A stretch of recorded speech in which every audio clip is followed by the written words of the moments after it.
Then he goes back to the cave and engages Michael in what may as well be a slap fight.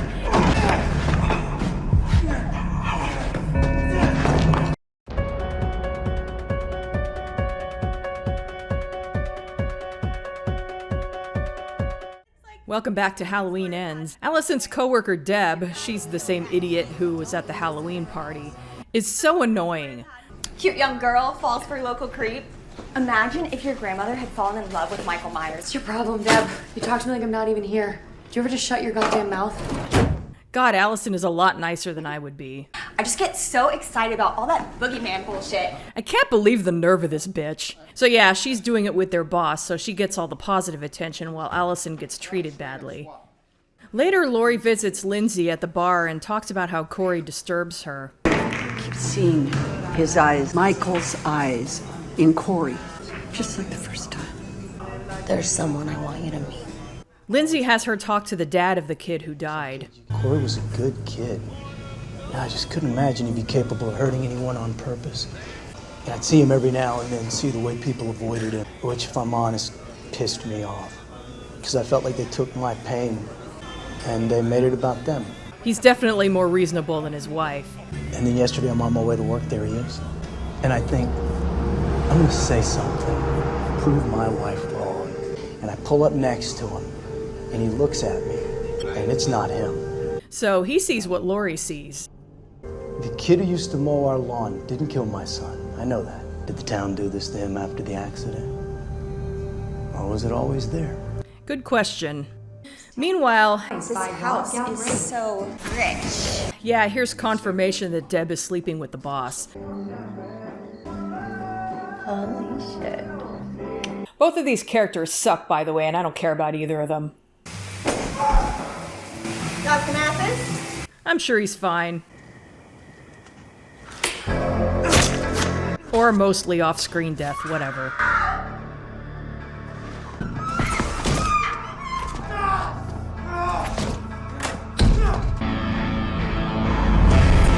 Ooh, get her, Michael. By the way, I just have to. I just get so excited about all that boogeyman bullshit. Are you still excited? Are you still excited, you dumb bitch?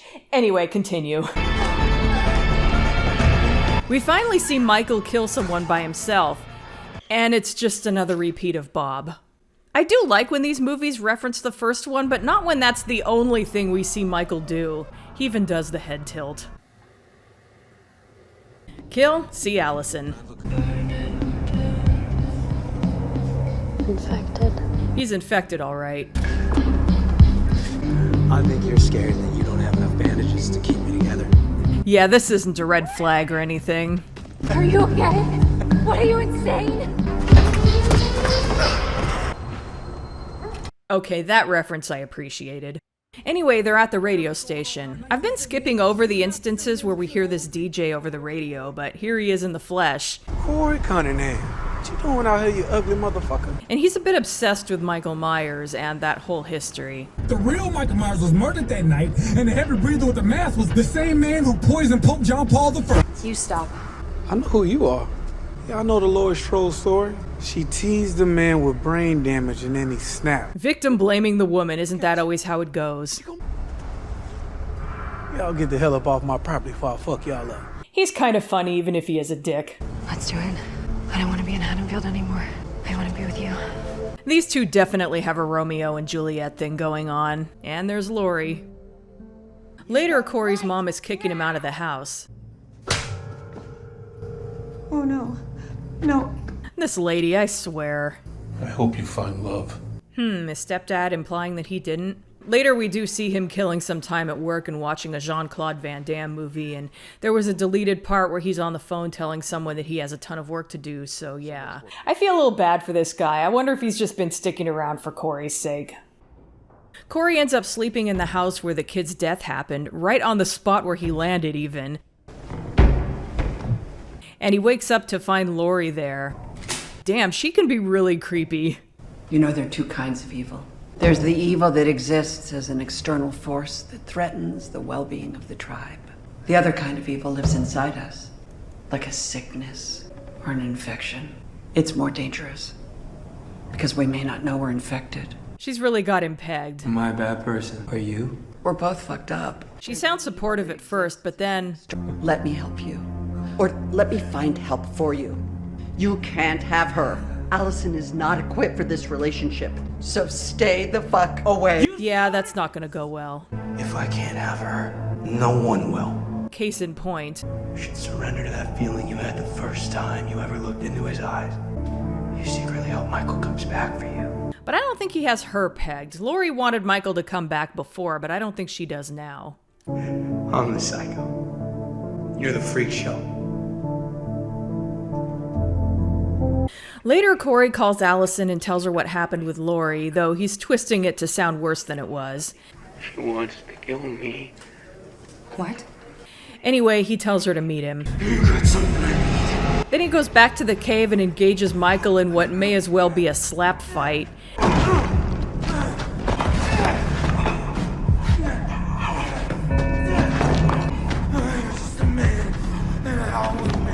And wrestles Michael's mask away from him.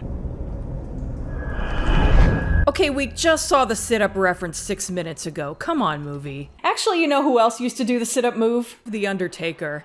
It was his thing and had to be a Halloween reference. Also Brock Lesnar. Actually, can I just be watching funny wrestling clips right now? Were you going to tell me? What difference does it make? It makes a big difference, Allison. I feel he is capable of real harm. So Allison is packing and Lori confronts her. I see the same thing in him that I saw in Michael. Michael Myers is who you are. So I don't hate Allison in this movie. In some ways, I get her motivation. She wants to protect Corey. But I'm not a huge fan of how she turns on Lori. Allison was the only one who had her back in 2018, and this just feels like such a sudden heel turn. Rather than feeling like she's in the middle, she just jumps right to Corey's side, and I'm sorry, Lori deserves better than that. If Allison were still a teenager, I could cut her some slack, but it's like she was more mature when she was a teenager. You want me to believe you? My friends are dead. My parents are dead. You're the one that's capable of fucking harm. Actually, is this even the same character, or does she just have amnesia? Meanwhile, Corey goes back to the convenience store, finds the bullies, and lures them away to the salvage yard where he works. They don't find him, but they find his bike, which they plan to chain to their car and drag it. Come on, Billy, let's get this punk! Until they find the dorky-looking guy with the mullet dead. What a shame, too bad it's another off-screen death. Dead! So not only does Corey remind me of Arnie from Christine, but this scene feels like a scene from Christine.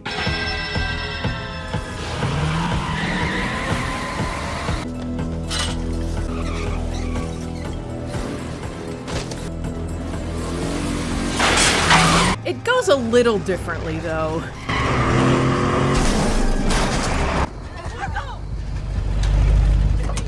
Anyway, that's the relatively nice girl who tried to stop them from bullying him earlier, who is now trapped under that chain link fence. Then the other girl gets wrenched. You guessed it, off screen. Stay here. Stepdad has heard the ruckus and goes out there to check it out, and finds Corey cosplaying as Michael. I got you, fucking psycho! No! Oh, you idiot. I actually feel bad for him. He's one of the few kind and sympathetic people in this movie that's otherwise mostly filled with dicks. Stacy's dead. You're dead too. Just like Michael, Corey bludgeons someone with a shotgun instead of shooting with it. Well, Michael impaled with it, but close enough. Then he torches his fucking face. Okay, that was actually pretty brutal. I somehow missed that on previous viewings and thought he was just lighting up the torch in that shot. I guess I was focused on the girl in the background. I thought he was gonna kill her slowly by heating up the chain link, but no. He is as strong as Michael and stomps her head flat like Michael did with Dr. Sartain. And runs over her for good measure like Sartain may or may not have done with Frank. Looking back, the camera work made it a little more vague than I first thought. By the way, there was a slightly extended version of this kill where she had some choice words for Corey. You ugly son of a bitch. I can't blame her. I honestly feel bad for how she had to watch all her friends die horribly. even if they were assholes. It also took 3 stomps to totally crush her head. I can see why they cut that out. It looks a bit fake. And after he ran over her, we got a really nasty final shot of her. Corey goes back home and... Ronald! I have laundry. There's a familiar shot. Put it in the freezer for about, half an hour to an hour. That looks good. A little ice cream? A little cookie? Well, I liked how that was filmed until they cut it. Another off-screen kill. Sorry if I sound like a broken record. I guess Halloween Kills just spoiled me. There's an extended version of this scene, but it's not much better. A lot of it is just artsy-fartsy shit, like knickknacks shattering and kids just rioting outside for some reason. But we do get a really nasty shot of her wrist slashed really badly. Her hand is nearly severed, and she gets pushed into a glass cabinet, shattering it. What's gonna get our moms out? Give us something to scream about. I just realized that this guy reminds me of DJ Bobby Ricks from Silent Hill Downpour. Where the tracks are tight and the sweet melodies flow on and on. DJ Bobby Ricks wasn't an asshole, though. Can I help you? Lady, you live in Haddonfield, and this guy looks like Michael Myers. Try to care a little bit. And here's another neat reflection shot. Time to get back at the DJ. Wow, that might be the best kill in the movie. That is so gross. Too bad Michael didn't do it. Allison is all, wow, I thought the station was bad before, now the records won't even play. I'm sorry. I'm sorry for what I said. Laurie's trying to call her and, aw, she has a pic of her, Annie, and Linda on the wall. Better times, am I right, Laurie? She's also got a picture of Karen on her phone. Here's a long, drawn-out scene where Laurie has a lot of time to herself.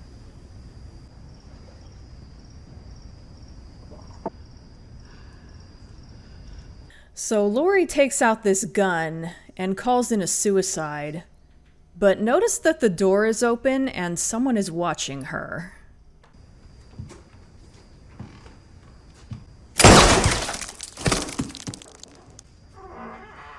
Oh, nice fake out.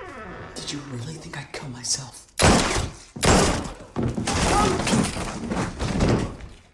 Of course, it's still Corey, and she has about had it with him. I have tried so hard to have compassion. But she doesn't kill him. But what's the point?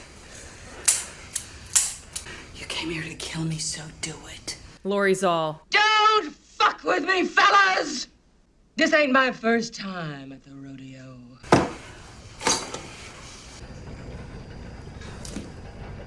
but Corey hears Allison's car pull up. Did you really think that Allison was gonna be with you? If I can't have her. And uses Laurie's own trick against her. In a way. Oh, Laurie, why did you pick up the knife? This time it makes sense for her to drop it.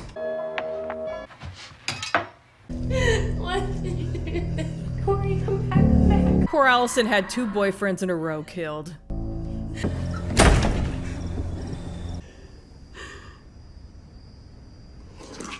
For a second, it looks like Laurie might use that gun for real, but it's out of ammo anyway. Well, someone just grabbed Michael's mask. And it's actually Michael this time. There's eye contact again, and it's hard to say if he's maybe taking the power back from Corey or if he's just killing him. That was an editing choice. Allison couldn't have saved Corey, but it's kind of funny in a fucked up way to think that she could have had maybe a few more minutes with him if she just stuck around. Speaking of which, Allison gets a call from Frank saying that Laurie had called in a suicide, so at least she seems to get what really happened. Even if she made the call to fool Corey, I'm guessing she also did it so the police would come.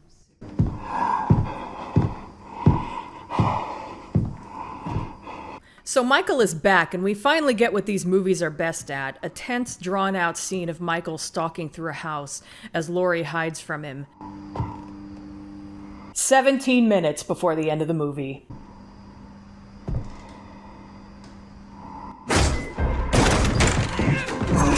Laurie lets him have it with a fire extinguisher. Another reference to H2O. But he was bound to get her back and...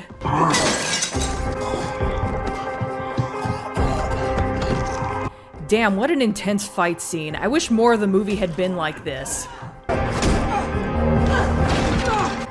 He throws her around and nearly forces her hand into the garbage disposal. Go, Laurie. Oh, he finally got her back for that knitting needle incident. Now she's got him pinned to the counter with a knife through his hand.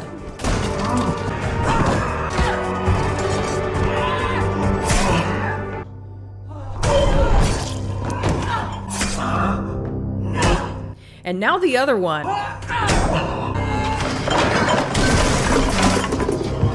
I love how he's still kicking at her with his one free leg.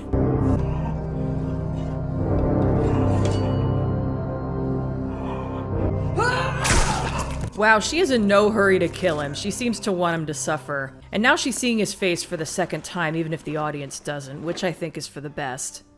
I thought maybe you were the boogeyman. You're just a man who's about to stop breathing. Fuck! Do it. Now Laurie wants him to kill her, and she flashes back to previous encounters with him. No! Then Allison to the rescue again. Like I said, I'm not a huge fan of how she was handled in this movie, but it's good to see her finally come to her senses. I'm not gonna let this happen to you.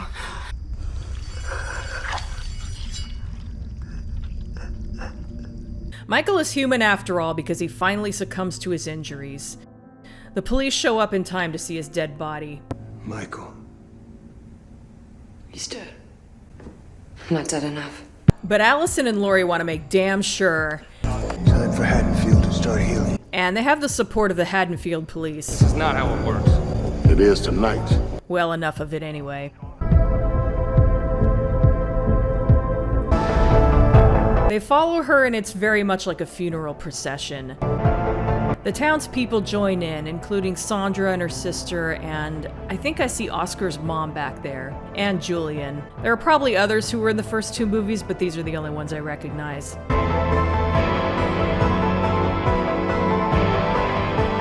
So where are they taking Michael's body? Well, remember how the salvage yard had that big shredder?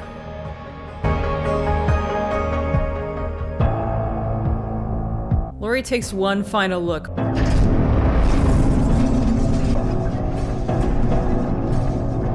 Before they grind him up but good. No sequels for this movie. The body of Michael Myers was disposed of in a midnight procession. The mysteries were put to bed, and the story as we told it was to fade with time. The next day, I guess, Allison admits that Laurie was right about Corey. I know he killed those people. He was consumed by evil. Allison does leave Haddonfield, but under better circumstances this time. I've said goodbye to my boogeyman, but the truth is evil doesn't die. It changes shape. She basically just called him the Shape again. I like that. And there's Frank again. I wanted you to know I was thinking about you. I want to thank you for what you did. No, I still like these two. I'm so glad neither of them died. I really thought that at least Frank would. What was it you were saying about those cherry blossoms? And maybe she's gonna take him up on that trip to Japan.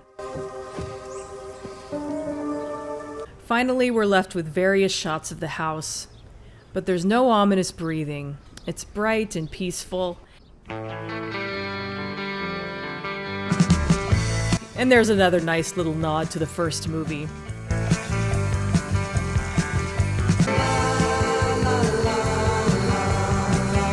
I never noticed before how cozy that song sounds. And no after credits scene because this is it. And I gotta go meet my drug dealer, guys. Let's finish this up. Okay. So that was Halloween Ends. I really wanted to love this movie, but I am so conflicted. First, the good. Everybody is great in this. Whatever complaints I might have about this movie, the actors are not to blame. I loved the cold open. The movie is generally shot really well. There are some great kills. That one with the tongue was just, I'm not going to forget about that one anytime soon. I absolutely loved the last 17 minutes or so. This ending that sort of mimics that bit from the original movie with a totally different mood and then kicks into Don't Fear the Reaper, which is a really subtle nod to the original movie. That is just a perfect ending. I also liked some of the visual nods to the movie. All of that's wonderful. Two things. The explanation for Michael being the way he is in this movie is that he was so badly injured during the events of Halloween Kills, he's basically crawled into this cave to die like a wounded wild animal. That kind of suits him in a way. It kind of got pushed aside a bit after the original movie, but Michael did have some animalistic tendencies, eating animals that he killed, and how he killed a German Shepherd with his bare hands. Essentially, he kills and survives the way an animal would. Why not have a mortally injured Michael try to die like one? I thought the Corey plot was really interesting. It does kind of continue the theme of Halloween Kills, which was about fear turning people into monsters. This one is about the infectiousness of evil, essentially turning an individual into a monster, but a sympathetic monster. And having it be an homage to Christine was a really fun choice, since Halloween and Christine were both directed by John Carpenter. Christine is another movie I should cover. It's one of those nostalgic Stephen King movies from the 80s, and it's a really good one, especially with John Carpenter's fingerprints all over it. That said, I don't think Corey's plot really belonged in a Halloween movie, and I'm really not a fan of how Michael was pushed aside in favor of it. Seeing the last 17 minutes of this movie, where it's mostly Michael versus Laurie, really makes me realize what the rest of the movie was missing. Previously, I've complained that the earlier Halloween sequels felt like they were trying to be anything but Halloween movies, and unfortunately this one does that too. Yeah, I think an homage to Christine is a cool idea, but a Halloween movie shouldn't be like 80% Christine and 20% Halloween. And it also has a lot of other issues from the earlier Halloween sequels that I don't like. Nearly all of the characters are assholes.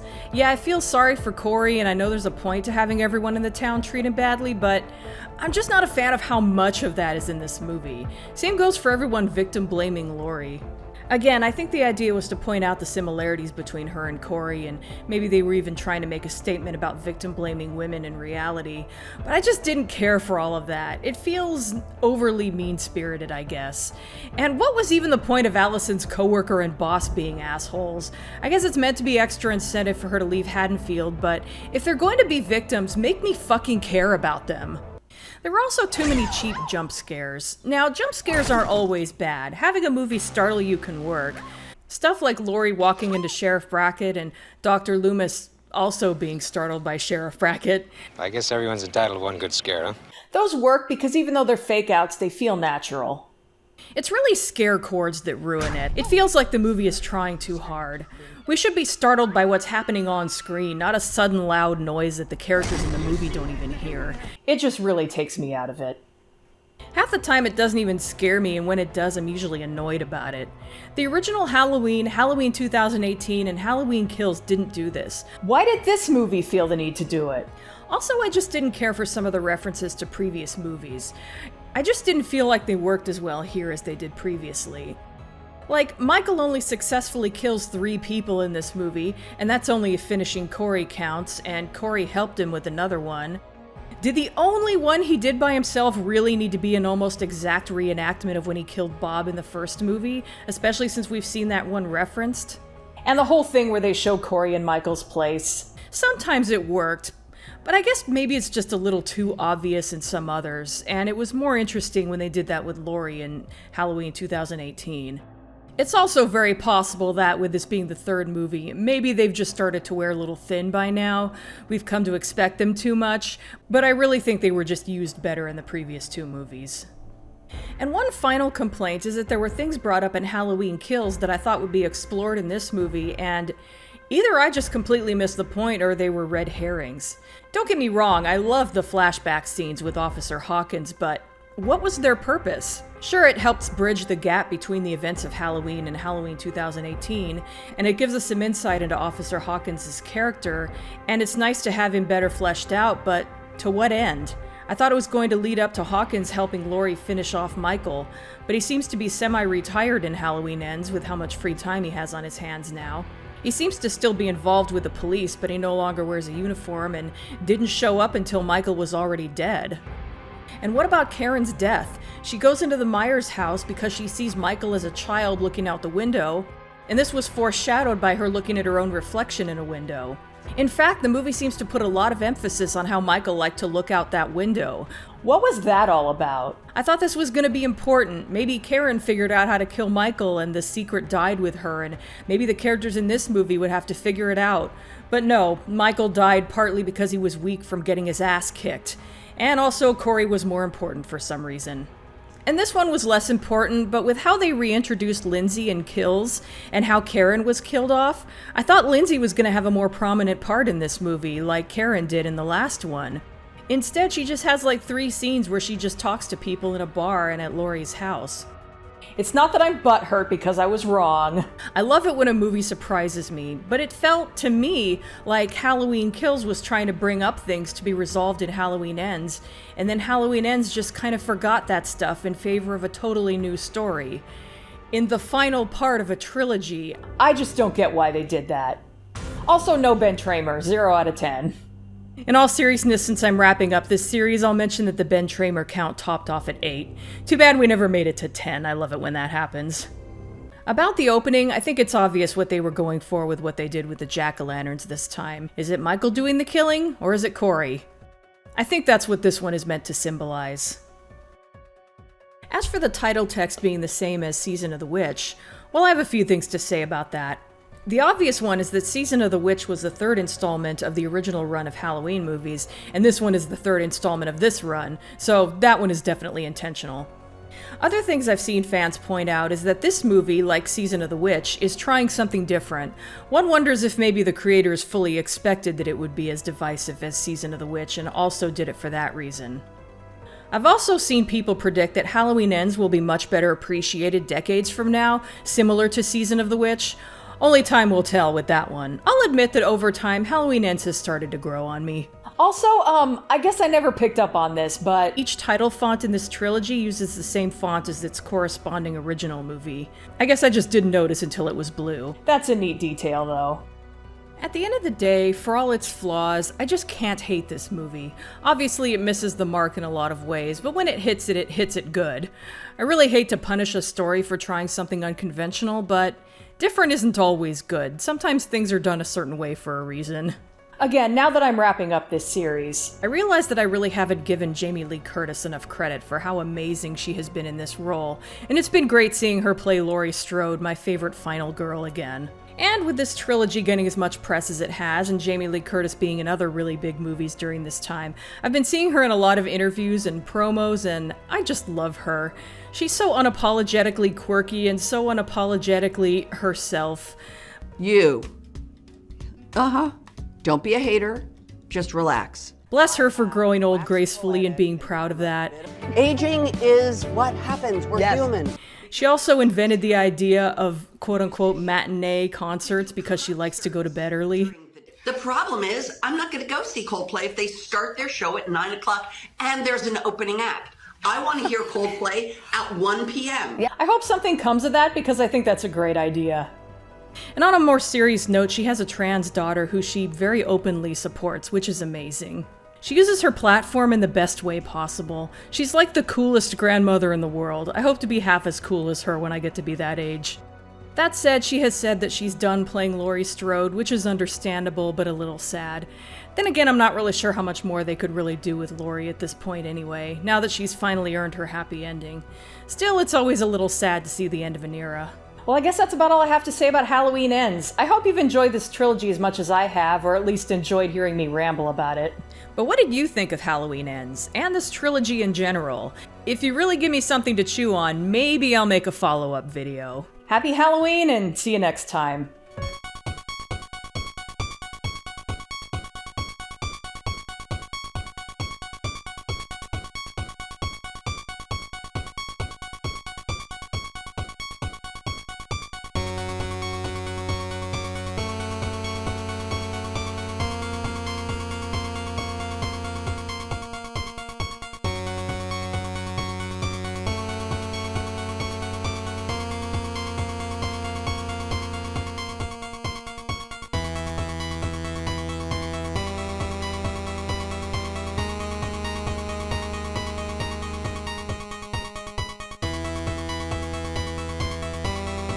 Hey, thanks so much for watching. Here's some other videos you might be interested in. And don't forget to like, comment, and subscribe. And if you want to further support my channel, there's also Patreon. Happy Halloween. So here we go. You know what? I'm not gonna do it by myself. I've got a partner in many crimes. I'm gonna ask him to help, okay? Hey, Michael!